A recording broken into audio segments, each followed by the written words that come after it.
Hey everybody, and thank you so much for tuning in. We're talking about Chapter 6 here. We're beginning our unit on memory. We got 3 chapters to talk about memory. We're going to be spending a little bit of time at the beginning of this video kind of introducing those chapters. So I just want to say before we get into that if you haven't watched Chapter 5, which is about attention, I highly recommend checking that one out because we're going to be referencing it a lot in this video. Even if you look at the videos that I have assigned, at the beginning here, the flicker task and change blindness really incorporate a lot of the attentional processes that we talked about last video. So we're going to be looking at those methods in this video, and I think it would help to be caught up with some of that lingo and some of that terminology. I have another video here about a guy named Clive Wearing. We're going to be talking about Clive Wearing a little bit more next video, but he is a case study of a gentleman who is unable to form new memories. So every single day for him is like the very first day he can remember. He can't create new memories of that day. And if you want to see more of that, this is an hour-long documentary you can check out. But again, we'll be talking about him a little bit next chapter. But normally when I'm teaching this in person, I show this video around now, just to kind of get people interested in this topic. Here I have this book by Joshua Foer. He is a journalist who wrote about his experience becoming the U.S. national champion of memory. He won the Memory Olympics here in America. He's not a prodigy. He is not a savant, and this is a really cool video, a really cool book that kind of walks through his experience. I teach a memory course here at Westfield, and back in the day, this used to be the required reading for that. But even so, it is extremely approachable and accessible, something that pretty much anybody could just pick up and read. You don't need to be a psych major or graduate to understand this stuff at all. So a quick kind of look at what we're talking about in this video. We're going to be starting by talking about the origin of memory research. We're going to hit up our boy Hermann Ebbinghaus, this German guy from the 1880s who did a lot of really important research that was, well, I don't want to spoil it, but he did a lot of research that kind of got left in the shuffle of the behaviorist kind of reorganization of the science in the early 20th century. And then he kind of rose to prominence posthumously when people rediscovered his research. We're going to be talking about the predominant model of memory, what we think of as the structure of memory, which is the modal model of memory, sometimes also called the Atkinson and Shiffrin model. We'll be talking about what that is, what the stages are. We're going to be talking a lot about working memory and kind of where research is on that field. And then we're going to wrap up by talking about levels of processing and what's going on in the brain whenever we are creating memories. So that seems like a lot of ground to cover, and it is, but we're going to be spending so much time talking about memory in this class. Why is that? Is it because I love memory? Well, to be honest with you, maybe a little bit, but the textbooks that I used before I made my own usually would always have about 3 chapters dedicated to memory specifically. And why do you think that is? I think it's partly because cognitive psychology owes so much of its origin to the investigation of memory. You may remember George Miller's Magical Number 7 plus or minus 2 article. That was referencing short-term memory's capacity. And I think that's part of the reason why so much research in this field is memory specific, is because it's part of our origin story. The other part of that is that I think that memory informs so much of what we do on a daily basis. If you think about how to learn a language, I think at the heart of it, how to learn a language is a question about memory. If we're talking about decision making, I think also memory affects our ability to make decisions. It affects our ability to problem solve. It affects our ability to form concepts. It informs our ability to, I'm trying to think if there's any other chapters that I missed that are upcoming. But pretty much everything that we're going to be talking, even creativity and intelligence, all of it has some components of memory in it as well. So it's foundational to a lot of cognitive processes. So we're going to see it throughout, the rest of the semester. It's going to come up a lot in that way. And so because I talked so much about how attention is so important for memory, I think we can say that learning a language and decision making and reasoning and creativity, all those also require attention too. So we're kind of scaffolding these cognitive processes as we move along this semester. And so when we ask what memory is, we usually define it as the ability to recall past stimuli that is not currently present in front of us. So that stimuli, they could be events, so they could be things that happened to you. It could also be information that was present around you, but is now no longer present. You can see that this is a very vague kind of definition, right? It encompasses so much. Like if I were to ask you about, what is your name? That's a question about memory, right? Because that is not something that is directly in front of you right now. It's something you're recalling from your past. But if I also asked you, hey, can you repeat that sentence that I just said? Also the question for memory. So the definition of this is going to change quite a bit depending on what kind of memory we are looking at. So, for example, different kinds of memory. We can talk about episodic memory, semantic memory, long-term memory, short-term memory, sensory memory, iconic memory, working memory, implicit memory, explicit memory, declarative memory, procedural memory, what else? Flashbulb memories. There's lots and lots of different kinds of memories that we can talk about, and they all kind of have their own methods of testing and investigation, and that's one of the things that we're going to be talking about today. So the next 3 chapters of our course here we're talking about the structure of memory. So we're going to be talking about why do we divide it up into short-term memory and long-term memory and things like that, and we're going to be talking about what's going on in the brain. Next chapter, we're going to be talking a lot about what's called retrieval, so the ability to access those memories once we have them created. So we're going to be talking a lot about why the context in which we recall events changes what we can remember. And then finally, in chapter 8, we're going to be talking about remembering complicated, emotional, complex events. And so a lot of these are going to be autobiographical information, eyewitness testimony under stressful circumstances. Looks like I have autobiographical twice here because I guess that's how important it is. But we're going to be talking about something called HSAM, which stands for highly superior autobiographical memory. So people that, for all intents and purposes, seems to be unable to forget things. And we'll talk about false memories as well. So we got a lot of ground to cover, and that is kind of the flow of things as we tackle the next couple of chapters. So for this next part, I want to make this a little bit interactive, because we're doing this online, and usually whenever I'm in person, I have a lot of memory experiments for this, because as I didn't mention in this specific video, my dissertation was about memory. My dissertation was specifically about working memory for taste. And so whenever I've talked about how I'm really interested in perception, is because I'm really interested in the chemical perceptions, or sorry, I should say the chemical senses technically, where I'm talking about smell and taste specifically. And so yeah, I'm really excited about this stuff, and so I usually do a lot of interactive pieces here. So just indulge me.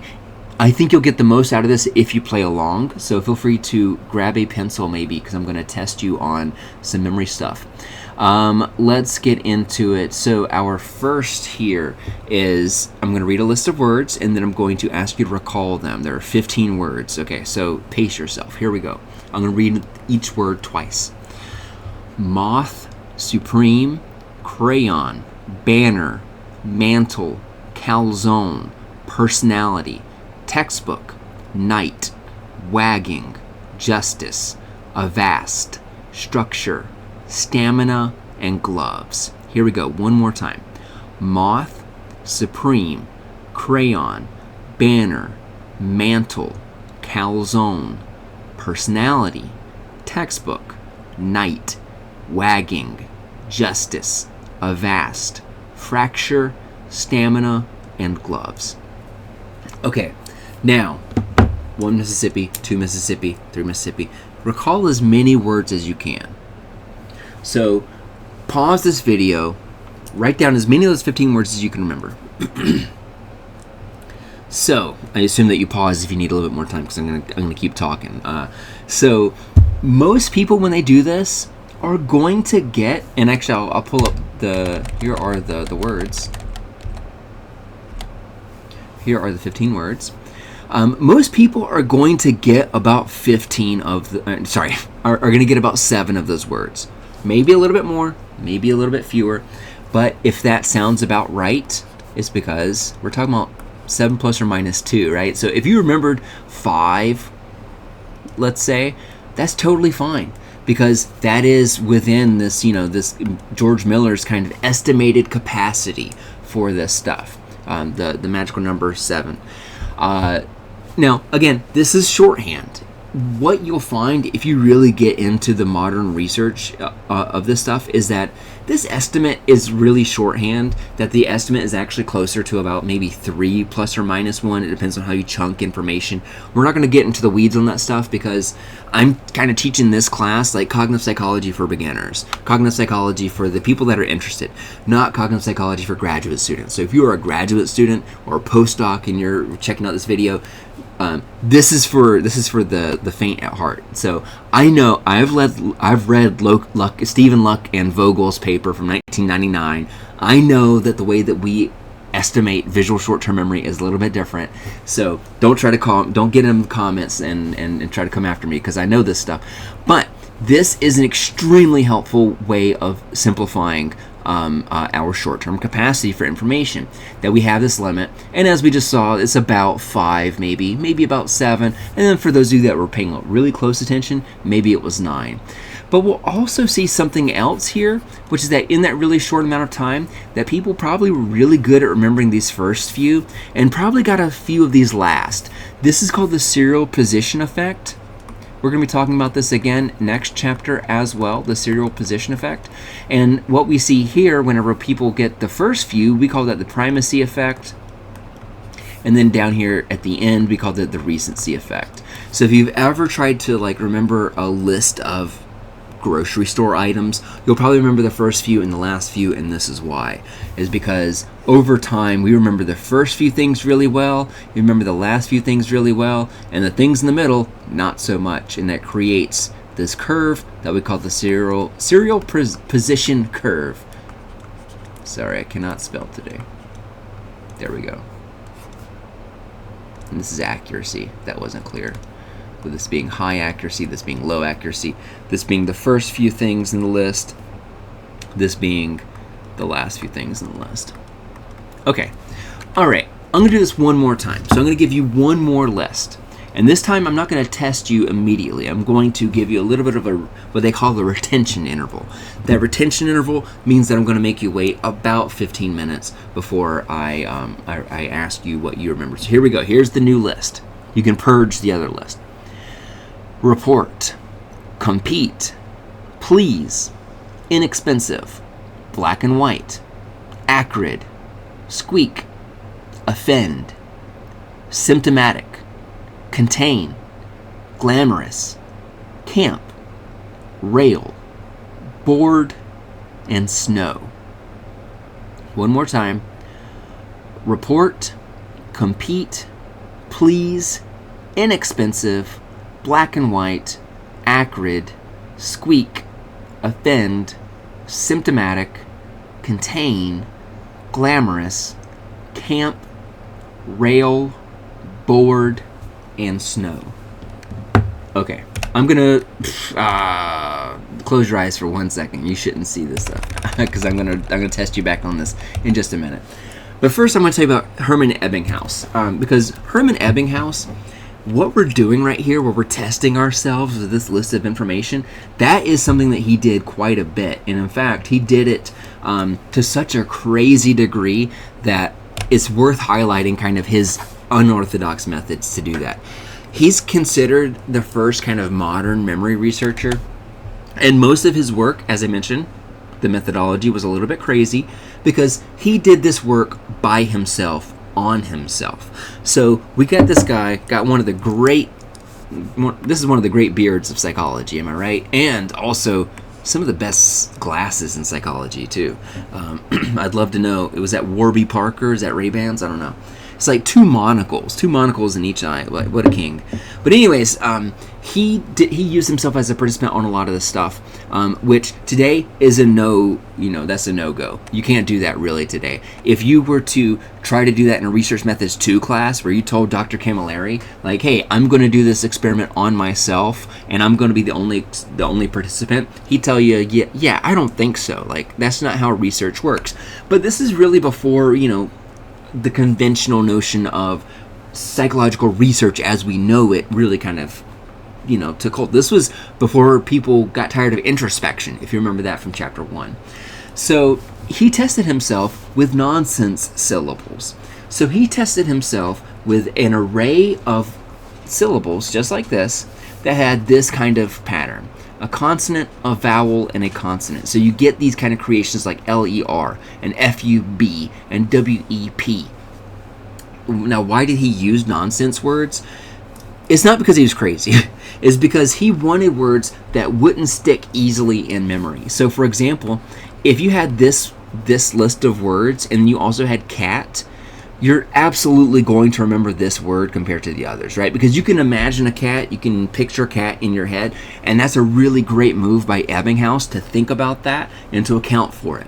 He's basically using nonsense syllables to ensure that these stimuli that we use don't have any kind of special association with us, that we can't easily imagine them, form pictures in our heads or stories around them. So we're basically just left with our ability to remember these things, not our ability to kind of imagine or be creative about these, strategies, or to have these special associations with these words, but just to remember this list of nonsense. People must have thought that he had lost his mind, right? That he's like testing himself in his office at the University of Leipzig, I believe, in Germany, and he's just like muttering these words that mean nothing to himself day after day. So the way that he tested himself was really simple, where he would try to remember a list of words. He'd give himself some time. He would always plan out, like, I'm going to test myself in 10 minutes, or I'm going to test myself in 6 hours, or I'm going to test myself in 24 hours. And then he'd test himself. And then if he didn't get the words 100% right, he'd go back to step 1, do his best to remember the list of words. Then he'd give himself a retention interval again, that delay. And then he'd test himself again. And then if he didn't get it right, he'd go back to square one and keep doing it until he got all 100% of it correct.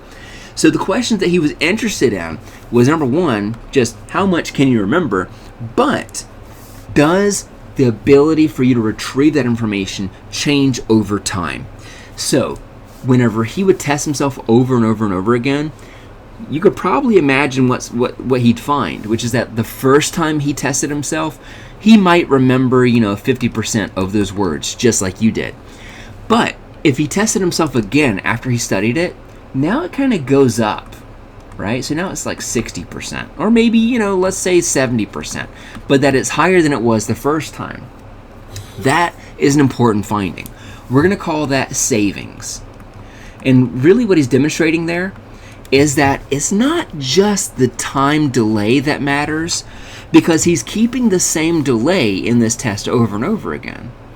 But what happens is that it seems like he's forgetting less each time he's exposing himself to this information. And that, now we call it savings. So this is why it's important to study multiple times. That if you just plan on going through the study guide once, then you might remember 50% of it, which is fine, I guess, It's not really fine. 50% is not great. That's not great. Exam grade, 50 out of 100. I'm not trying to shame anybody. But if you study it twice, then it bumps up to 70%. So basically, this kind of repeated exposure is important. It is good for our memories, which I know seems like common sense. It was not necessarily common sense back now, because again, even though he is using himself as his only participant, he is controlling the experiment, right? He's making sure that it's the same circumstances each time, and so the only thing that's changing is how many times we've been exposed to that information. Now, the other thing that he was really interested in was manipulating this piece right here. How much time do you have between, I'm going to call this the study phase, because we're going to use this kind of conceptualization a lot. this is the study phase, and then we got the test phase. So he was really interested in this delay in between. So if this is short, does that affect your test? If it is long, does that affect your test? Let's take a look at some of the results there. This became known as the forgetting curve. So he kept finding the same thing, which is that if he tested himself right after he learned that list, accuracy was really high. If he waited, I don't know, 10 minutes, accuracy was low. And if he waited 2 days, it almost didn't make a difference if it was 2 days or 3 days or 4 days or 5 days. So this is called the forgetting curve, and you can kind of see it right here. This is a very idealistic version of it. It's an idealized version, so it's not perfect. This is not his original findings. This was just a screen graph. This was a graphic that I got off the internet of another website trying to explain this stuff. I think for business majors or something. It's not even for psychology majors. But the general principle is right, because this curve is going to change its slope and it's going to change its shape a little bit depending on the circumstances of what it is that you're learning, how long the list is, and things like that. So what did he find? What he found is that basically right after recall, right after studying, testing and recall was really high, which makes sense, right? If you in test 1, that first memory list that we did, you probably did really well on it, or you did like 50% on it, but you did pretty good on it. If I asked you to do it now, it would probably not go so good, right? And so if you're studying for an exam and you're studying for it the night before, so you got 8 hours or so. If you look at this graph right here, right? So this would be 24 hours, that's 1 day. So 8 hours would be like this. So we're going from about 100% already down to about 70% or so. If we wait a full day, which is what we see right here, that's 50%. If we waited 2 full days, then now our recall is about 35%. If we wait 3 days, now that moves down to about 25%. If we wait 4 days, now that moves down to about 18%. Me as a college instructor, this is extremely depressing, right? Because basically what it says is that, like, hey, the best way to do well on an exam, if you can only study once, is to study immediately before the exam. Because if you study 3 days before the exam, you can count on forgetting most of that stuff, right? Because based on the forgetting curve, we forget the most information early on. And that is really pessimistic, right? That is a really sad thing to think about. But the upside, the optimistic way of looking at this is that whatever you're left with after about 2 or 3 days, so after 3 days, what you're left with gets to be kind of stable, and it starts to plateau, and you're kind of left with that for a while. So the optimistic way of thinking about this isn't just that, hey, remember what you learned last semester in that class that you didn't really care much about? Probably nothing, right? If you had to take that final exam again right now, you probably would be really scared too, right? That's a really pessimistic way of thinking about life and education, because then you're asking yourself, like, well, why am I paying for college tuition, etc.? Because I'm going to forget most of it anyways. But the optimistic side of things is that whatever you still remember from that class now that it's been more than a week away, that's the information that you're probably going to remember well into adulthood. That's the stuff that you're going to remember years from now. So we do forget a lot of what we experience every single day. We forget a lot of it. But the stuff that we're left with, that's the stuff that we find to be important, and that's the stuff that sticks with us. It sticks in our long-term memory, in our what we call long-term memory. All right, so, and I just went over this again, but the point that I want to make here is that if we look at the drop in performance from now to 24 hours later, that drops about 50%, which is a lot.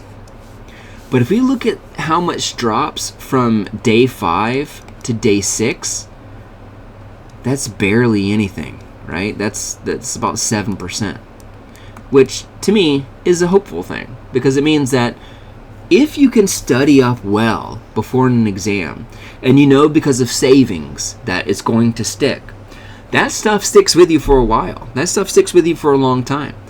But if you cram the night before, then whatever you're left with is not going to be you're not going to remember a whole lot of it, but at least that stuff will stick with you for a while. All right, the other thing that I want to mention, actually I already mentioned savings, and so I don't want to beat a dead horse with this too much, but every time we relearn that list of information or that chapter that we're studying for, it sticks a little bit better and we forget it more slowly. So if we're carrying these ideas into how should we prepare for studying, there's a couple of lessons that I get. Number one, you want to make sure that you study more than once because that increases savings. So you're going to forget less. I know that's obvious. You probably picked up on that in 3rd grade because your teacher told you about it, right? Well, your teacher didn't know this, but she got that information from Herb Ebbinghaus, who discovered this and wrote about it in the 1800s. The other thing is that if you are going to study, let's say you only have 1 hour to study, and I hate to tell you this, then do it right before you take the exam. Because what this shows us is that, because the way that time works, that essentially as soon as we stop studying, and if we wait 24 hours, we're going to forget half of that stuff. So cramming is effective for a reason. It's not effective in the long run, really, but it is effective based on what we see in the forgetting curve. All right, don't tell your other professors I said that because they're going to get pissed at me if they do, if they learn that I told you that. All right, so I want us to now turn back to that second list that we learned, to do your best to recall what you learned there. So good luck. Pause it. Try to write down as many words as you remember from that second list.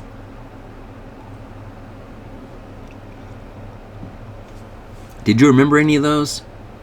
Most people will remember about 2 to 3 whenever I ask them in the classroom for this. And they'll probably remember the first couple and the last couple. So what were those words? I'm not going to tell you just yet. Instead, what I'm going to do is I'm going to try to prove a point that now you're like, man, I don't remember any of that list. They are in your head somewhere. And this is an idea that we're going to develop in this chapter and then also develop again a little bit later next chapter in the next video. But that information is in there somewhere if you were paying attention. And we can try to figure out what those words are by what we're going to call this word stem completion task. So take a look at these word stems. And does this jog your memory? When you see REP, does that make you want to fill out the rest of this? There's only a couple of letters. There's 3 letters. Can you guess what they are? So usually when I show this to people, it's not like it's going to click and you're going to get all of it correct. But you might look at this and you might say like, oh yeah, I do remember that this is report. And then we had compete. And this was please. Oh, and I remember black and white because that kind of stuck out as a weird one. And after that, I think this was acrid, right? And then after acrid, I think was squeak. And then we had off end. I remember it was symptomatic. What else do I remember? I remember rail, I remember board, and I remember snow. I don't know if I remember much else, though. But you can see that this is a lot to remember, right? Whenever I didn't think that I remembered any of it. So now my accuracy on this test has gone way up. But why? You just told me that you didn't remember any of those words, but having these cues, these word stems, kind of helped you access that information. So we're going to call this retrieval cues, or like basically these word stems are acting as retrieval cues to help us retrieve that information from our long-term memory. We're going to call this process priming. And we're going to come back to it both in this chapter and also next chapter. Okay, so let's get into I already mentioned the primacy and recency effect, so I'm not going to go over that again, but you can kind of see some diagrams of it here. We remember the first few things and the last few things. This can also help you out if you are studying, that the first thing you should study is maybe the hard stuff. And the last thing you study should maybe also be the hard stuff, or the things you think you're going to forget, because those tend to be the things that we are more likely to remember. Okay, so after Ebbinghaus, I kind of talked a little bit about this and previewed it, but Ebbinghaus published this work. He wrote a book called Memory. I think it was called Memory, and Its Implications. You know, not a really important book, not one I would recommend that you read, because, you know, it's just a bunch of tables of, like, his data and his information, you know, and it's cool, it's interesting, but really kind of cool and interesting from a historical perspective these days. But he published his findings, and in the next couple of decades, psychology, especially in America, really just was not so much interested in those kind of questions anymore. Instead, and the reason why is because, like, okay, that's cool that you can remember this list of words, but we're not really all that interested at this time of what's going on in the brain, in the mind. You know, what does the structure of memory look like? Because behaviorists were like, that's an internal thing, and we're not really all that interested in internal things. We don't think it's scientific, and so we're not really going to ask those questions. And so a lot of this memory research kind of shifted fields into classical conditioning. Oh, I already have it written down here. I was going to write it out. But in classical conditioning research. And you'll see it where people talk about, like, taste aversion in rats, for example, where you give a rat, you know, like a taste of something, and then you make it sick, and it throws up or it gets sick, whatever, and now it doesn't want anything to do with that taste. You've probably experienced this in real life, where you got sick, you had the flu, you ate a bunch of sushi, and you threw up, and then now the smell of sushi makes you feel sick, right? Well, cognitive psychologists think that that is a question about memory, because what we are doing is we are reacting based on a stimulus that affected us in some way. So we are recalling that past event of being sick or being ill. Behaviorists were like, yeah, that's more conditioning than memory. And cognitive psychologists such as myself were like, okay, but how are they actually different? But that's just where the field was. People were really interested in associative conditioning and classical conditioning, respondent conditioning, operant conditioning, those types of things. And so people were just kind of interested in what they call stimulus control. So how long does this association last? That's really a question about memory, but back in these years, we didn't really conceptualize it that way. And it wasn't really until George Miller came along in the 50s to get us thinking about this again as an internal event. Alright, so I'm not going to blank this slide just for the sake of time, but I want to give you, this is what I would show my in-person class, where I would read out this list of 60 words, and then I would ask them to recall it, the best they could. And usually what happens is, again, people will get the first few, they'll get the last few, so they get primacy and they get recency, and then some other interesting things happen, which is that you'll have them, for example, they'll get telephone and money and matchstick, but they won't remember the ones around it. And then they'll get like television and rocket and flower, but they won't get the ones around it. And the reason why that's interesting is because not only do you have the primacy and recency effect, but you can see how if you maybe remember telephone, you might also remember the ones that are around it as well. So you also remember, oh yeah, money is next to telephone, and then after that was matchstick. So you can see how these can serve as retrieval cues for other similar memories. We'll talk about it. We're going to talk about this a little bit later in the video as well. But you can see how, like, you may have experienced this too, where somebody brings up something, they're like, oh hey, do you remember that time that we saw Taylor Swift in concert? And you're like, oh yeah, I remember that. Oh, and hey, do you remember on that car ride I got sick? And like basically recalling one memory helps you recall another memory. We're going to call that spreading activation. We're going to talk about that at the end of this video, but I wanted to get you thinking about that, because I know you've experienced something like that before in your everyday life. You may not have had the words or the vocab to explain what that was. Okay, so let's talk now about the model of memory. So how do we conceptualize this? This is the big one. This is the one that I'm going to be spending the most time this semester kind of conceptualizing for a lot of different reasons. But this is called the modal model of memory, also called the Atkinson and Shiffrin model of memory. Came along in the late 60s, kind of fell out of favor in the 80s and 90s, and then kind of came back whenever people started investigating inside the brain using neuroimaging to show, like, okay, yeah, looks like this is kind of how the brain works if you blur your eyes a little bit. So again, this is a model, and models are not perfect. Ask any economist that. But it is going to explain the vast majority of your experiences with memory.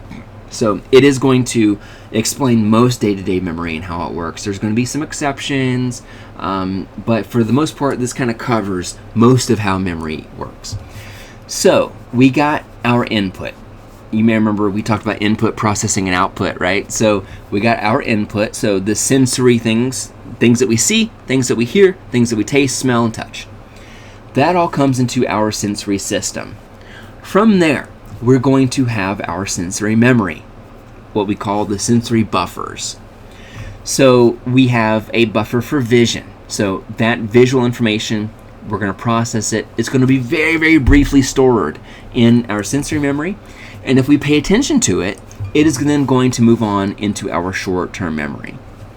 From there, it's going to stay around as long as we rehearse it. So let me give you an example of this. I'll give you a vocal example. So if I said, hey, I want you to remember the word pale. I thought about that because of this book. Because the first random word I can think of, pale. So if you weren't paying attention, then that word probably got into your sensory memory. And if you weren't paying attention, it would have then been lost. But if I was just talking and I said, yeah, I have a very pale complexion. Oh, hey, you, what did I just say? You know, like that experience that happens in the classroom, or happens with your boyfriend or girlfriend, where they're like, you're not even listening. What did I just say? And if it was recent enough, it's still hanging out in your sensory memory and you can retrieve it. And you can be like, oh yeah, you said pale. You said your complexion is pale or something like that, right? So basically, this stuff is going to hang out in your sensory memory for a very short period of time. And if you don't pay attention to it, you're going to lose it. If you do pay attention to it, it is going to stick around in your short-term memory where you can rehearse it and you can think about it and you can kind of play around with those, maybe what it looks like or what, how it sounds. And if you attach significance to it, it'll end up in long-term memory where you can then access it later.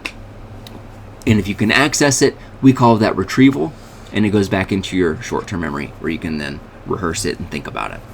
So this flow of information shows you how important attention is, because if you don't pay attention to something, it doesn't get into your short-term memory, and if it doesn't get into your short-term memory, it does not make it into long-term memory. This was the huge problem that people have, and still have actually, with bullshit like self-hypnosis techniques. And I'm sorry if some of you use this stuff out there. Unfortunately, the internet has become a huge kind of database of just stuff that doesn't work. And I know I'm going to make a lot of people mad by saying this stuff, but like YouTube, for example, YouTube has so much misinformation and just junk science and nonsense and pseudoscience that, like, if you're like looking, I'm going to make a lot of enemies here, but I'm just telling you the truth because that's what you paid for. If you were to like look for like a healing frequency, if you like look for a healing frequency on YouTube, you're going to find all these different wavelengths that supposedly help you study or help you concentrate or help you sleep and stuff like that. And you can also find like some, and none of it actually works. They'll go into a lot of really, really fancy jargon about the brain. I can't tell if those people are trying to take advantage of people who don't really know how the brain works, and so they're lying about how the brain works. They do know, but they're lying to you to try to convince you to get clicks and views and likes and subscribes, or did they just read something on Wikipedia and they're like, yeah, I got it, and so they just don't know better? I don't know, but there's so much stuff like that on youth that doesn't work, but sounds sciencey and sounds like psychology, but it's not. And you see the same thing with self-hypnosis, where, and this was a huge craze in the late 80s and early 90s, where people would get like these cassette tapes and they would like listen to it while they sleep to like try to, break their habit of smoking, or break their habit of biting their fingernails, or whatever, the bad habit is. And you can find the same thing on YouTube, where like you can listen to stuff while you sleep that's supposed to help, like you learn French, while you're sleeping. Research shows over and over and over and over and over and over and over again that this stuff does not work. And I know you might have an uncle or a friend, whose sister this worked for, but for most people it does not work. And the reason why it doesn't work, the reason why I went on this whole long tangent, is because for that stuff, if you're sleeping while you're listening to it, you're not paying attention to it. And if you're not paying attention to it, it does not get into your short-term memory. And if it doesn't get into your short-term memory, there is no way for it to get into your long-term memory. That's just the way it works. There might be some examples where you can kind of find ways to not have conscious awareness of stuff, but that's very different than not paying attention to something. And I know I sound like a grumpy old man right now, but this is just one of those things that I've been teaching psychology, and now people are like, hey, what about dreams that do X, Y, and Z? And I feel like I have to like help folks unlearn all this nonsense they learned on the internet. My bad for those of you that believe that stuff or have had it work for you. I'm very happy that it worked for you. But so where does memory actually take place while we are remembering things? Here I'm talking about this piece right here, predominantly the sensory memory. Sensory memory is going to take places in the areas that are responsible for processing those perceptual experiences. So for example, if we are listening to something, that memory, that sensory memory, is going to be right here in the A1, in the primary auditory cortex. If we're looking at visual sensory memory, a lot of that is going to be in our primary visual cortex. If we're talking about our, like the feel of a vibration on our skin, that is going to be in our S1, in our primary somatosensory cortex, and so on and so forth. That our sensory memory is going to be located in the areas that are responsible for sight, sound, taste, smell, and touch. Our short-term memory is mostly going to be located here in the prefrontal cortex. So mostly here, let me make sure I didn't just accidentally stop recording. Okay, yeah, we good. But that's going to be in our short-term memory is going to be in our prefrontal cortex, and then the long-term memory is going to be spread out throughout the brain. This is an important distinction because sometimes people assume that the hippocampus is going to be underneath these areas right around here. That the hippocampus is, and let me erase some of that stuff so I can just leave the hippocampus there for you. Right there. That's not where all long-term memories are stored. They're stored throughout the brain. And that's just one of those things that I feel like sometimes people don't know. So let's break this down and let's look at each of these sections now. So we're going to be looking at sensory memory. Sensory memory is an extremely short sensory buffer, but it stores an extremely large amount of information. So when we talk about this stuff in the literature, we talk about it as having a capacity that is huge and a duration as very, very brief. So it is a very robust memory, but a very, very short memory.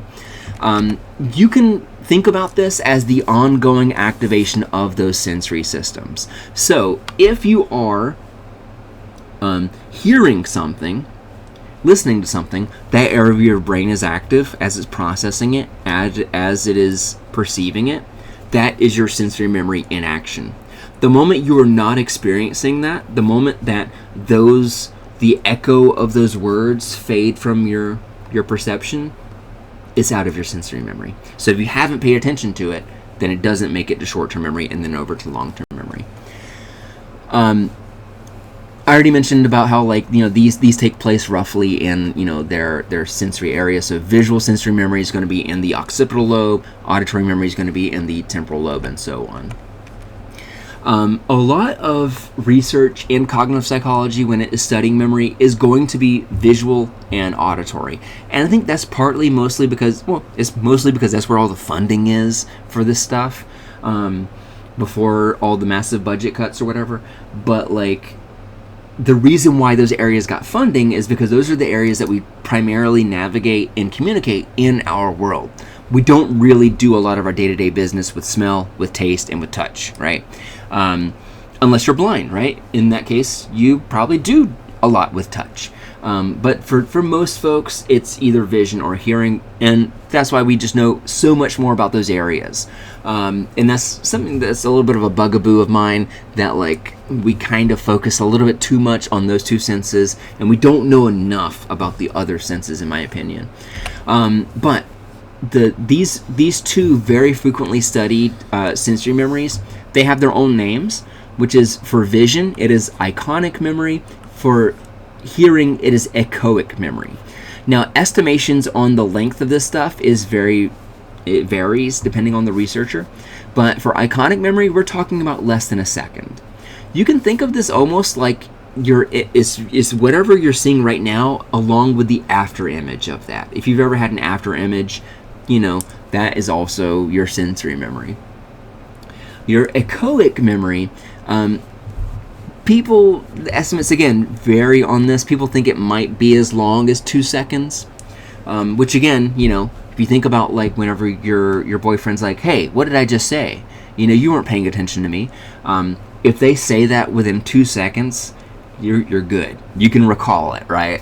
Even if you weren't paying attention, because it's echoing in your auditory cortex. All right, I'm going to give you an example of the flicker task now. So we touched on this a little bit in the attention chapter, but I want to show you this in action, and I feel like it does a good job of showing us how iconic memory works. So we're talking about visual sensory memory. Sorry, let me turn off the sound there.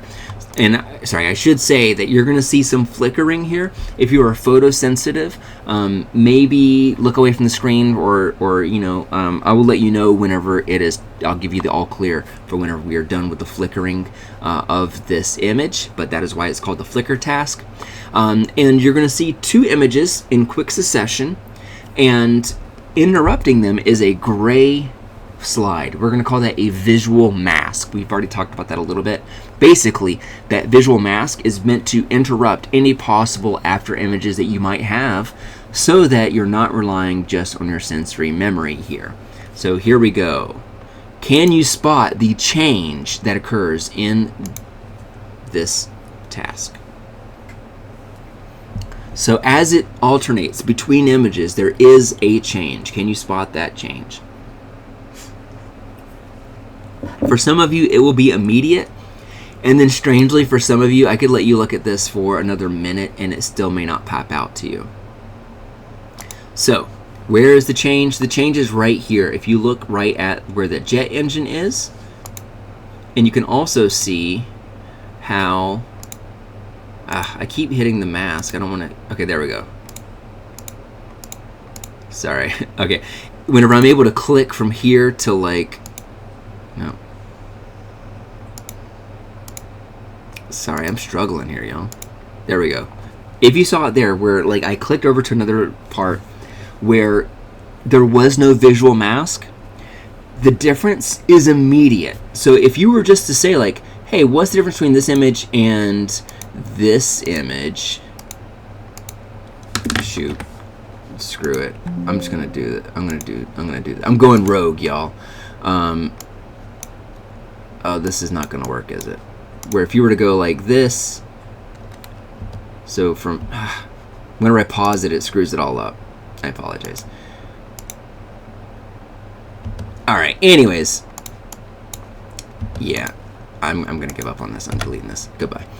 What I was trying to do is just to do like a back-to-back, so you could see, like, with the jet engine and without the jet engine, without that visual mask interrupting them, the difference pops out at you immediately. It sticks out to you immediately, and that's because it's still within your sensory memory. So if that visual mask is less than, 250 milliseconds, you're probably going to be able to see that change stick out to you. But if it's longer than 250 milliseconds, it gets really, really hard to see what that change is. All right, here is another example. Again, this is a classic experiment from the 60s. George Sperling. I guess all researchers back then were named George. I guess, well, that's not technically true because y'all remember Anne Treisman. I said I wasn't going to bring her up, and there I did. Sorry. Miss you, Anne. All right, rest in power. So this is an example of iconic memory. So in this task, what you would be doing is you're going to be shown a flash of letters, and they're going to ask you to write them down. And what they want you to do first is try to write down all the letters that you remember, all 9 of them. And it's going to be really, really hard.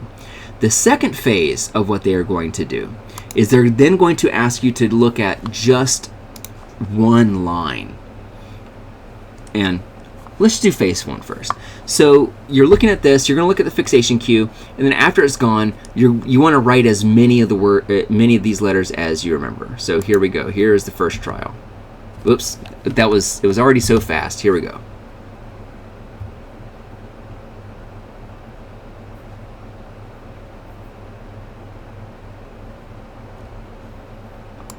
All right, really, really fast, right?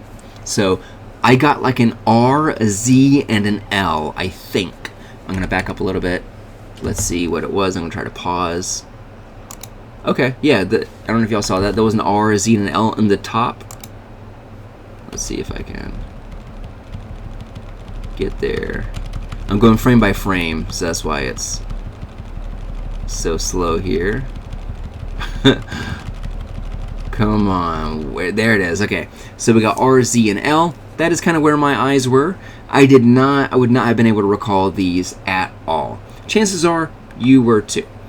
So if we look now at another part of the experiment, and so people are not very good at this, but then they also had what's called the partial report task. So in the partial report, in phase 2, you're going to hear a tone, and then you're going to get a pair of arrows. If you hear a high tone, that means they want you to look at the top row. If you get a medium tone, that means they want you to look at the medium row. If you hear a low tone, that means they want you to look at the bottom row. Other than that, same instructions. Do your best to remember. And it's just going to play what those sounds sound like. All right, so here we go. Sorry, I had it muted, my bad. Here we go.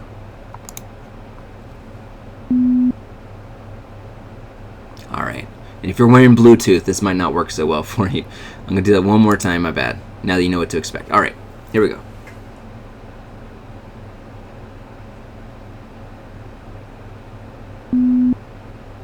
All right, so the idea here is that if you, and again, this might actually work a little bit better because I'm recording this. There might be a little bit of a delay here depending on where that tone sinks in. But usually what happens is that whenever you hear that tone, it clues your attention where to be. Here it was the last row, and so people are really then good at recalling that last row. But it comes at the expense of all this other stuff. And so basically what this experiment found is that whenever it gets rid of those images, it's just going to get rid of the whole report, all the letters. And in that short blank, they play that tone to let you know where your attention should be. You're able to hold on to that information from your visual sensory store. And that is some of the early evidence of this sensory memory, that we can still remember this information in the absence of that information, but it has to be really, really, really fast if it's visual for us to be able to conjure it up. All right, so now let's move on to short-term memory now. So for short-term memory, we already talked about, the magical number 7 plus or minus 2, and that this is about 60 to 60 seconds. And depending on who you ask, Luck and Vogel, their work with visual short-term memory, they would say this is actually about 4 items plus or minus 1, depending on how complex visually those items are. Nelson Cowan and his folks say that it's actually probably closer to about 3 plus or minus 2.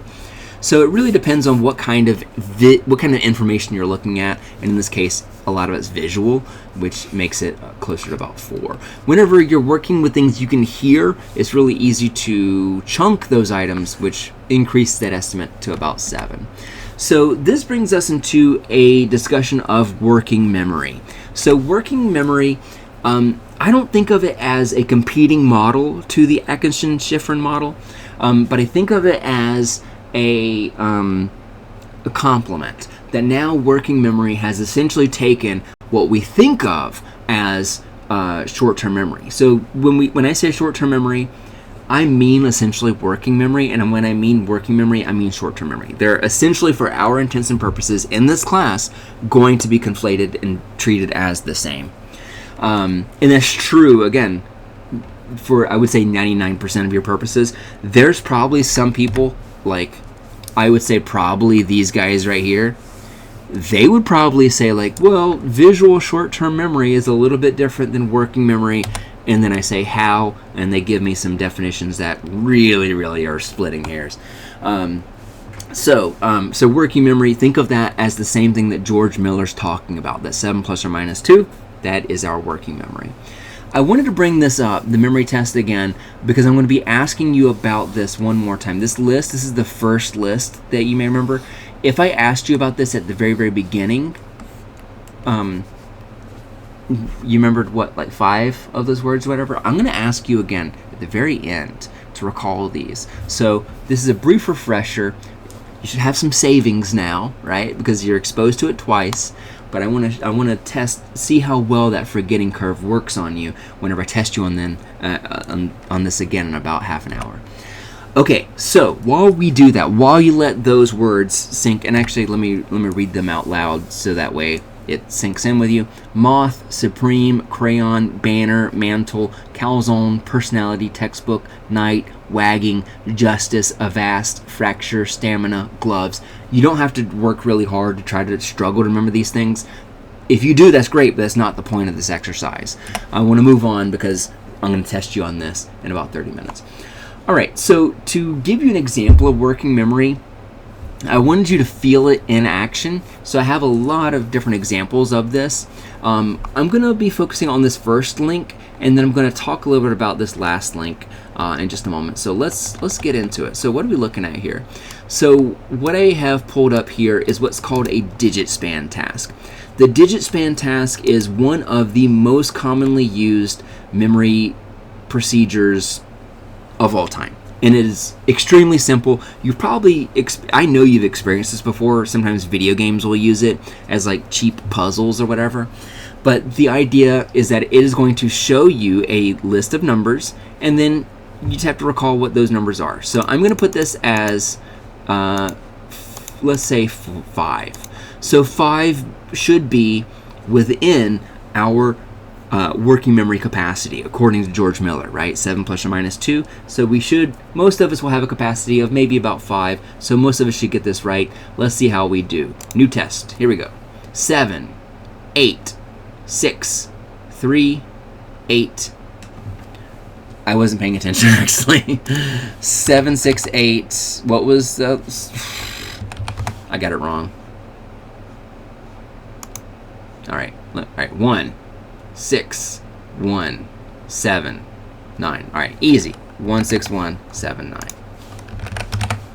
All right, and sorry, and then what do I? And I hit enter, right?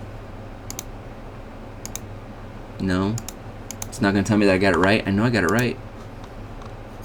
Am I doing something wrong? Yeah, usually back in the day, whenever I would click on new test, it would tell you if you got it right or wrong. But you get the idea. Maybe I'm zoomed down too low. Am I screwing something on this up? Why am I being so self-conscious? 2, 6, 8, 7, 5. 2, 6, 8, 7, 5. Yeah. But all right. So, anyways, if I pump this up to 10, you can see how this now becomes almost unfeasible. So here we go. New test. 0, 6, 0, 4, 1, 3, 4, 0, 9, 1. Now, if I ask you to recall those, that is an example of the digit span task. You can turn this to reverse, so that way, in order to get the correct answer, you have to repeat it back in reverse. It's both the same thing. I want you to reflect on what's going on in your head whenever you're trying to do that task. You probably, maybe you rehearsed those numbers to yourself. You said them to yourself in your mind's ear. That's what most people do. Some other people will try to imagine those numbers. Maybe they imagine, grouping them together. Either way, what you're using there is your working memory. Let me show you the spatial memory task. This is also an example of working memory. And so in this case, what you're going to see is, this is also called the Corsi block test.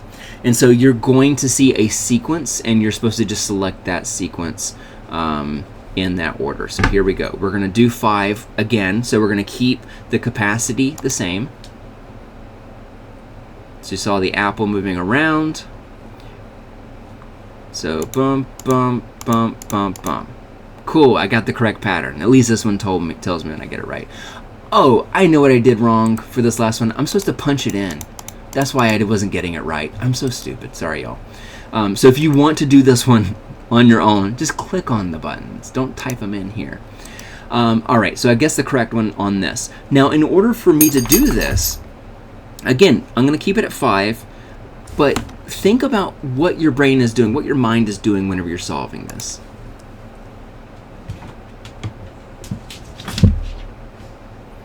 So for me, I'm imagining now, boom, boom, boom, boom, something like this? No, okay. Yeah, I knew it was something like bump, bump, bump, bump, bump. So I was visualizing in my mind's eye that pattern. So working memory has both of these kind of storage capacities. One for hearing, which is what most of us use for the digit span task, and then one for spatial awareness or for visual awareness, which is what we saw here, where we're kind of imagining the pattern of things. And then depending on your learning history, you might have different strategies. For some of you doing the digit span task may imagine those numbers. Some of you doing this may have told yourself like, all right, start middle, then top right, then all left, then bottom right. And then either way, what you're doing is you're either doing a verbal strategy or a visual strategy in order to remember that information. So, but either way, you're able to feel that you have that information in your head, and you're able to kind of move it around. You're able to kind of go back and relive it, maybe even. That is working memory in action. The other thing that I was trying to show you here, this bottom link, this is a really great website put together by some researchers who are really doing some amazing work in trying to make science accessible. Science accessible. So basically they have a list of experiments that you can go through and look at and do on your own. So here is a list of those experiments. A lot of these are cognitive psychology experiments. Like, hey, look, the Posner queuing task, if you wanted to do that, it's on here. You can do it totally free without having to download anything. So the Posner queuing task, if you remember it, I didn't click left or right. And it says I made a mistake. I don't know. I'm doing wrong. But, I have to hit... What is the button I have to hit? I don't know. Oh, A on your keyboard if it's on the left, and X if it's on the right. But you can see that we have memory span tests. So we have the O-span task. We talked about that in the attention chapter when we were talking about the car driving simulator. So we talked about the O-span task there. We just did the Corsi block test. We can do the backward block test, the digit span. There's so many different other things to look at here. We even got, I thought we had the flicker task. Maybe not. We got the NBAC task. That's also a working memory task. Visual search. So those of you that are interested in this stuff, check it out. And, if you're interested in research, if you're interested in perceptual research or any of these basic process types of experiments that aren't just self-report, give this website a quick look at, play around with it. I always thought that stuff was fun whenever I was in your shoes. Maybe you might not find it so fun. So, as I mentioned, working memory is our ability to temporarily store and retrieve, and manipulate, to imagine things in our mind's eye or our mind's ear. This can involve mental math, mental rotation, reading comprehension, problem solving, lots and lots and lots of our everyday tasks that require some concentration usually fall within working memory. This was conceptualized by Baddeley and Hitch in the 70s, and they kind of posited 3 different kind of structures here. That we had the phonological loop. This is going to be for verbal info, verbal or auditory, I should say. We also had the visual spatial sketchpad. That's going to be for visual / spatial information. And they have the central executive, which is mostly going to be for attention. I talked a little bit about it in the last video, you may remember. So here is kind of a look at it with the updated episodic buffer, because Baddeley, whenever he was conceptualizing this in the 70s, he locked down these pieces, and then in the year 2000, he published an article that was like, hey, there's also an episodic buffer, and here's how it works. I'm not going to go into too much detail about that, though. It's interesting, but not as crucial as these other pieces. So the central executive is basically going to tell these other storage systems what to do, and which one should get more resources. So the central executive is seen as kind of like the CEO, or this boss system. And it's going to be like, all right, I want you to focus a lot on the visual stuff right now. And so now we're going to focus a lot on, trying to remember the pattern that we saw, or trying to remember someone's face. If you remember the Chapter 4 face recognition task that we did as part of our discussion, you were using your visual spatial sketchpad to try to recall and compare those faces there. The phonological loop, this would be like if you're trying to remember what someone said, right? That's your phonological loop. And the episodic buffer, this is essentially like if you encountered anything else, anything that was like taste or smell, is going to help convert that information into a code that can then be understood by either of these other things. But like I said, don't worry too much about that one. The more important ones are these original 3. So according to Baddeley's model, we can remember lists of info as long as those lists of info are different from one another. So we can remember a list of visual information, so maybe a list of faces or a pattern, like we just saw in that Corsi task, the Corsi block task. We can remember that and remember a list of numbers, but we can't remember a list of numbers and then also a list of names, because those are going to compete for resources. A list of numbers and a list of names are going to be remembered in the phonological loop, where we try to rehearse it and we try to repeat those words back to ourselves, or those numbers back to ourselves, and so they will interfere with each other. Sometimes called the word length effect, where how long a word is dictates how much words you can store in that part of your working memory.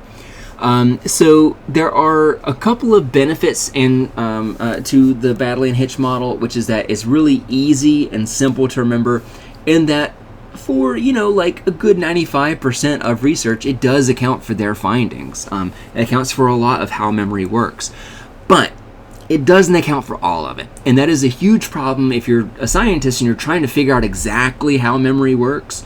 Well, then if it doesn't work 5% of the time, well, then what's going on with the other 5%? This brings us to a couple of different other models that I want to talk about. So it hasn't been super well supported in the neuroimaging fields. And let's take a look at some of those other examples here. So Kane and Engel, these were guys from Georgia Tech University in Atlanta. And they argued that working memory is really kind of a mixture of attention and intelligence working together. And so to them, they would always ask, like, do you think it's possible to be really, really good at those working memory tasks that you just did, but have an extremely low attention span? They would say probably not. It's probably not possible. Like, this is part of the reason why people that have ADHD usually have deficits in working memory. It's because working memory requires attention. But then they also asked, do you think it's possible to be really good at those working memory tasks but have really low intelligence? Maybe, but there's probably a limit to that. And so their whole argument is that working memory is really kind of a combination of those things, and that it might be better to look at working memory as an individual characteristic, and that it's an individual trait in the same way that, like, anxiety is. We all have different levels of anxiety, right? And so it can be helpful for us to look at people in terms of people that are high anxiety and people that are low anxiety. And so they do the same thing, where they talk about, like, people that have high working memory and people that have low working memory. And they developed the OSPAN task as a way to try to measure high working memory individuals and low working memory individuals as well.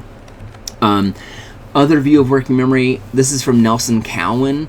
Nelson Cowan is a researcher who has a really cool way of imagining working memory, where essentially his argument is that we have our brain, right?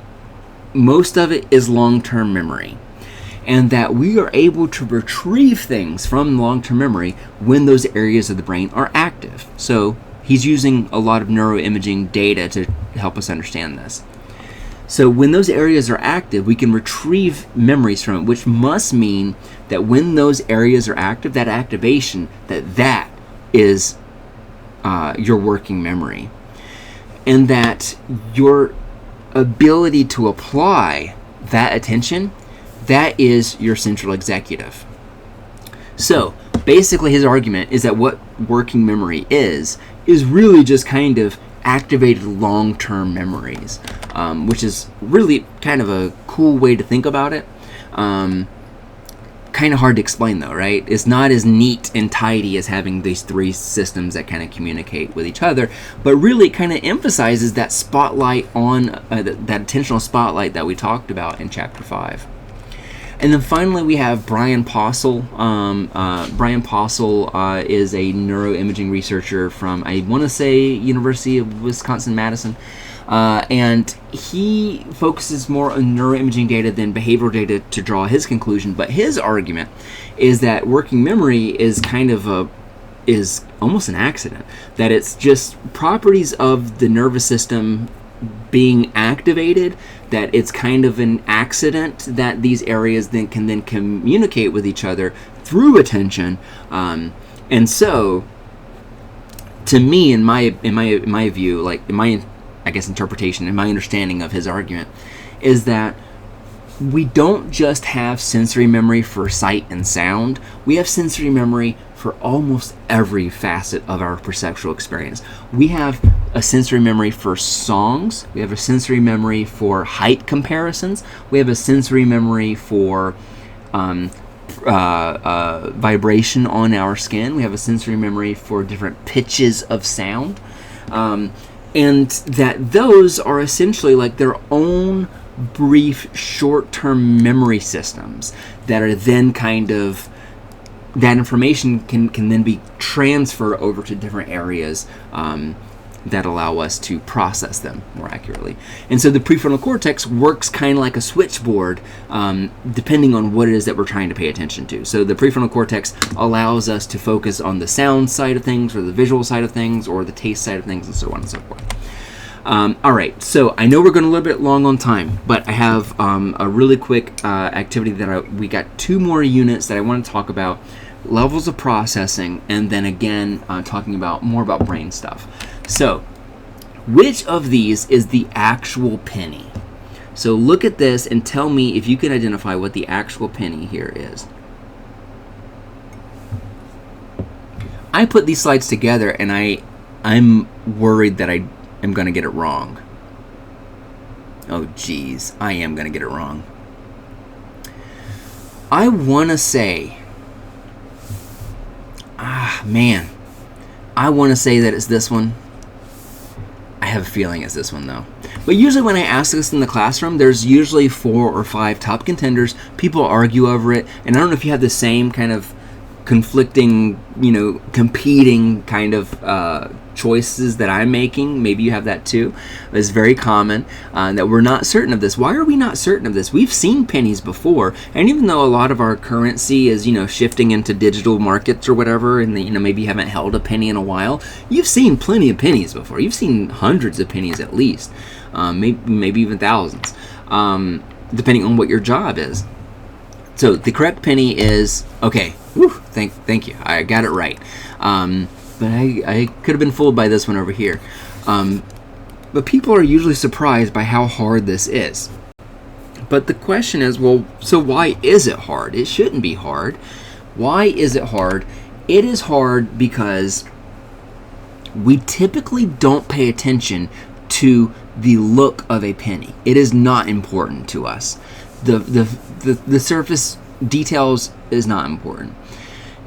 Whenever you were a kid, you were probably, tested on 2 things maybe. If I asked you, what do you know about a penny? You would say that it's worth 1 cent, right? That it's got Abe Lincoln. That it's got Abe Lincoln. Oh my gosh. All right. It's got Abe Lincoln on it, and that it's made of copper. And that might be it, right? But really, that means that the only thing that you would be looking for is whether or not Abe Lincoln is on this penny, and he's on all of them. So, what else do you go with from there? This is an important lesson in levels of processing. That if we want to understand something, if we want to really solidify memory of something, we need to make it important to us. The word liberty here, the words in God we trust here, even the direction that Abe Lincoln is facing, none of that stuff is taught to us as important. And so we don't learn it. And even though we've seen these things everywhere, we've seen them all the time throughout our life, we never had a reason to know that about them. And so we just never learn it. So this question caused controversy for memory researchers who wanted to know why, and that brings us to Craik and Lockhart. Craik, Lockhart, and Tulving, their weird buddy who sometimes tagged along. Craik, Lockhart, and Tulving. Back in the 60s and 70s, they studied a lot of this stuff. And so what I'm going to show you here is an activity that I would do in the classroom. I'm not going to ask you to do it because it wouldn't really make sense in this setup. But what I would do is I'd have 3 groups. I'm going to have one group that comes in, and they are going to hear these words, and they are going to be asked, does that word have the letter N in it? That's all they have to do. The second group, when they hear this list of words, they have to ask themselves, does this word rhyme with rain?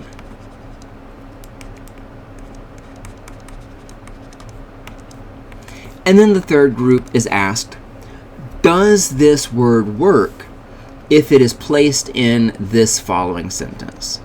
She threw her blank. Those are the 3 conditions.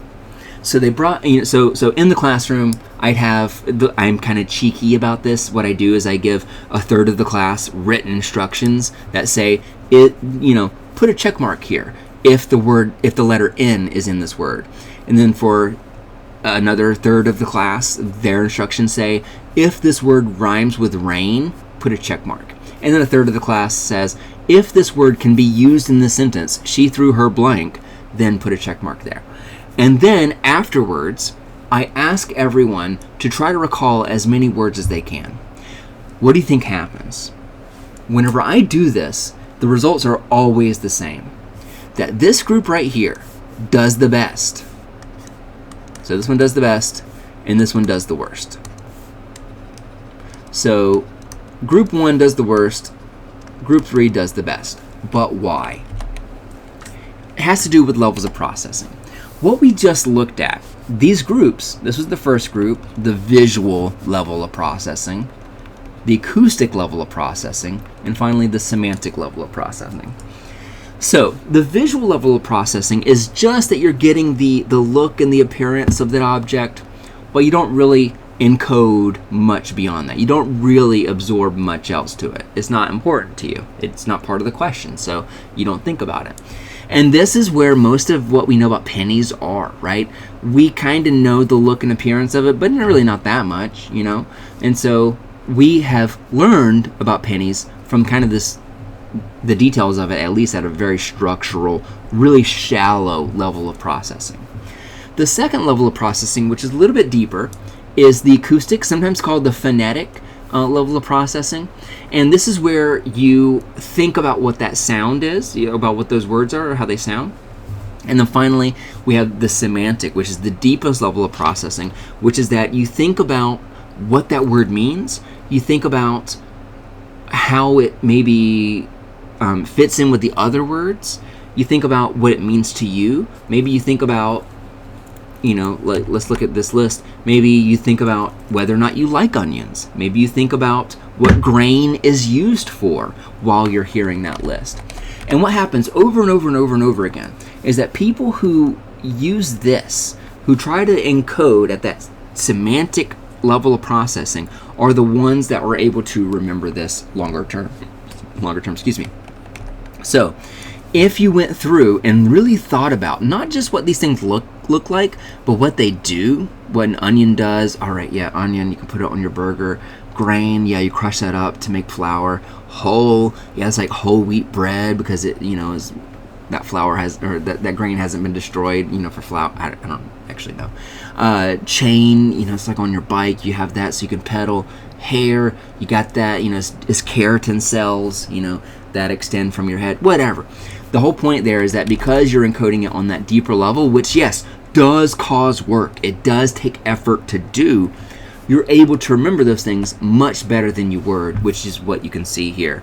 So whenever people were asked about the structural level of information, performance, and also I should say that whenever this was done throughout the 70s, Craik, Lockhart, and Tulving, those three guys, in this one you're just looking at the two of them, but when they did this stuff, I forgot to mention, they wouldn't warn their participants that they were going to recall this information. They just sprung that memory test on them later.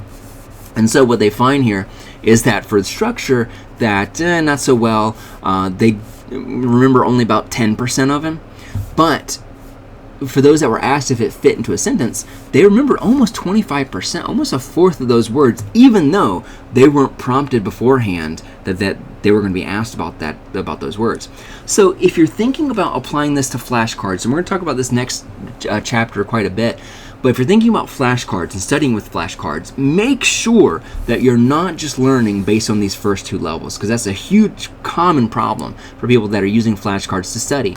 Because sometimes when people are using flashcards, they're using it just to try to remember definitions. And if you are, make sure that you're not just learning what the structure of that sentence looks like or what that sentence sounds like. Because if that's how you're learning that definition, you're not going to do well on the quiz if that instructor asks about what it means, right? Or if they change what the definition looks like or what the definition sounds like on the test, you're not going to remember. So it's much, much better to remember what it means and encode that at a deeper level. So, and I keep using the word encoding. We're going to be talking a lot about that next chapter as well. But basically what I mean by encoding is that you're just taking in that information. And what neuroimaging studies show us is that whenever you spend time to really elaborate on what that stimulus is, whenever you're trying to remember it, that is going to predict how well you remember it. And I know that might sound like common sense, but for some people, it helps to see the brain light up and actually do this stuff for them to actually believe it. For example, if we're looking at the frontal area right here, what we're looking at is how much someone is elaborating on something, like in this, like what we did here, like, okay, onions, you can put them on your burger to spice things up. Grain, it's what's used in, to make flour. Whole wheat, that's in delicious breads or whatever. You're thinking about what that stuff means. That increases the amount of activation in your prefrontal cortex, and that is going to correspond with how well you remember things. So the things that are forgotten, as you can see here, that their activity is not as high as the things that are remembered. So the more effort, the more energy that goes into encoding, the longer and the stronger that memory is going to be. All right, so the final thing I want to talk about now is long-term memory. I'm not going to talk too much about it, but because we're going to be talking about it in the next 2 chapters much more. But this type of memory is where we can really kind of split it up in lots of different kinds of systems. And I wrote about this in our textbook to some degree, and I'm going to write about it in the next chapter as well. So we have explicit memory. This is conscious memory that we can recall. So this is stuff that we can directly put into words. And then we have implicit memories, which are memories that we cannot put into words. And you can see how we can split these up into a lot of different ways. So if you are learning about how to do something, how to tie a tie, how to tie your shoes, how to play an instrument, that's procedural memory, where you're learning a skill, you're learning how to do something. And that's very, very different than learning, or keeping a memory for what you did yesterday. Because if I asked you, what'd you do yesterday, and you wrote about it or you put it into words, that makes it an explicit memory. We'll talk about that division in a lot more detail next chapter. Things I want to mention a little bit about long-term memory here. And I just want to mention that all of this is long-term memory. So long-term memory can be broken up into a lot of ways that we'll talk about next video. The 6 things I want you to think about in terms of how long-term memory operates. Number 1 is that neurons are flexible. So neurons, and by extension, long-term memory is flexible. It is plastic, is a way you can think about it. What I mean by that is that the connections between those neurons are going to get stronger or they're going to get weaker depending on their use. So these 3 things are all kind of saying this. That basically, the more you use a connection, the stronger it gets. So those connections between those neurons are going to get more efficient and better, or they're going to get less efficient and worse because they are flexible with repeated use. If the connections are not used, they are going to weaken. And we make these connections all the time. It doesn't matter how old you are. Sometimes people think that you can't teach an old dog new tricks, which is not true, because our brain is constantly rewiring itself throughout our lives. New connections are made all the time. It is true that these connections are made faster and quicker whenever you are, and easier, I should say, whenever you're younger, but it still happens throughout our lifetime, and that these neurons do not live forever. That we'll have to recycle these, and they die off gradually. And then if you still use those areas of your brain, it'll it'll rewire with these new incoming neurons. So these 6 things tell us a lot about the neuroplasticity of long-term memory, and how, for long-term memory, the memories that we remember well are generally the ones that we think about a lot, because the more we use those connections, the stronger they get, and the easier it is to access those memories. If we don't think about those memories, if we try not to, or if we just forgot about it, if it's information you're not using in your everyday life, we can have those connections get really weak and we can lose them. So I mentioned spreading activation earlier, about how whenever you activate one memory, it activates other similar nearby memories. That is spreading activation. And what we see here is that by activating one memory, that can act as a retrieval cue so that it activates other similar nearby memories. And when I say similar, I mean that it can be either stuff that you learned around that same time, or it can be things that are related. So if you were thinking about onions, for example, that got me thinking about burgers. And when I started thinking about burgers, I started thinking about Five Guys. And when I started Five Guys, the restaurant. And when I think about Five Guys, I think about black and white tiling. And so whenever I think about onions, I think about, or sorry, not black and white tiling, red and white tiling, because that's what it looks like on the inside. When I think about onions, now I'm thinking about white and red tiles. That is an example of spreading activation. So activating one memory is going to activate other nearby memories. This explains what we're going to be looking at a little bit later in chapter 9 when we start talking about schemas and we start talking about how our expectations for groups and similarities between events and stimuli can sometimes fool us into thinking that we've experienced something when we haven't. You've probably experienced this before where you start watching a TV show and you're like, oh, I've seen this before. And then you're like, because it has all the same characters you've seen a million times, and then you're like, wait, maybe I haven't seen this. All right, and this is an example of how, as we'll talk about, like I said in chapter 9, like if you're thinking about a bird, for example, like, okay, you think about birds, and birds, they have wings, they fly, and because they have feathers, you're thinking about, all this stuff comes to mind just because you activated this one thing. Maybe now you're thinking about canaries, and you're thinking about bats, or maybe you're thinking about colors, or ostriches, or whatever. All right, now what I want to do, just to prove something about long-term memory, that long-term memory is actually way better than a lot of people give it credit for. I want you to try to remember all of the words that were in the first list of items that we read at the beginning of this video. And I know that many of you are like, there's no way. There's no way I can remember those words. See if you can with these word stems. So I'm looking at this and I'm feeling good that I can do some of this, but I want to see if you can do it. So pause it, see if you can write out as many if you want. And to get the most out of this video, it helps if you pause and try this. So, and we got, all right, I'm going to ace this, y'all. I feel good. Oh, I think this is crazy. Oh, it might be crayon. I don't know. BA, that's banner. Mantle. Canyon. I don't remember PE. I don't remember TE either. Ooh, I don't remember. And oh, I remember it is night. Justice. Avast. Fracture. Stamina. Gloves. Man, and I wish I could remember this stuff over here. And I'm going to, so let's find out what it is. Just backing up a little bit, because I know we talked about it before, working memory, and there we go. So the ones I was forgetting, personality and textbook. Textbook mistake. Ba-dum-bum-bum-bum. And Calzone, I don't think I put canyon. Look at that.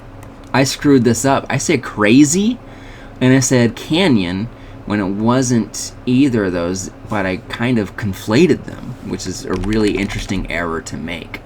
All right, so moving back over here, what we just experienced, this is the word stem completion task. So the word stem completion task is where you don't get the full word, you get a retrieval cue for that word, and it helps you retrieve this. If I had to retrieve these on my own, I would get moth and supreme, and I'd get probably gloves and stamina. I don't think I'd get these other ones in the middle because of the primacy and recency effect, right? But what this shows is that based on these little retrieval cues, something that I thought was missing was in fact there all along. And so when a lot of researchers are talking about long-term memory, they bring this up a lot. That long-term memory seems like its capacity might be infinite, and really that when we forget something, it's not that we lost it from long-term memory, we just lost the ability to access it from long-term memory. We lost the ability to retrieve it from long-term memory. Think about that a lot as we talk, especially next chapter where we talk a lot about retrieval and the process of retrieving information. Think about whether or not you think that long-term memory is in fact infinite or not. That'd be a great discussion question, actually, now that I think about it. Ooh. Yeah, I like that. Meyer and I always butcher this, Schwadenvelt. They did some of the earliest priming research by doing this really easy, straightforward task where they asked people, we just want you to tell us whether or not the words you see here are real or false. And so they would get words like this. So they would get a word like, let's say, bread and mail. And when people would see this, they would say, yes, it is a word. They're both real words. And then they would see like bread and fuck. And they would say, nope, one of them is not a word, right? If those words are related, like bread and butter, people get this right faster than they do when it's bread and mail. So why do you think that is? Their explanation relied on spreading activation, where basically, because we're thinking of the word bread, we're then going to be thinking about things related to bread. We're going to be thinking about butter before we even see that word, which means that when we see butter, we already have it top of mind, so we can react very quickly and say that we saw it. So basically, reaction time is fastest when we see bread and butter, and it's not as fast when we see bread and mail, and it's slower when we see bread and fup, because we have to kind of process our memory and think like, is fup a word? No, it's not.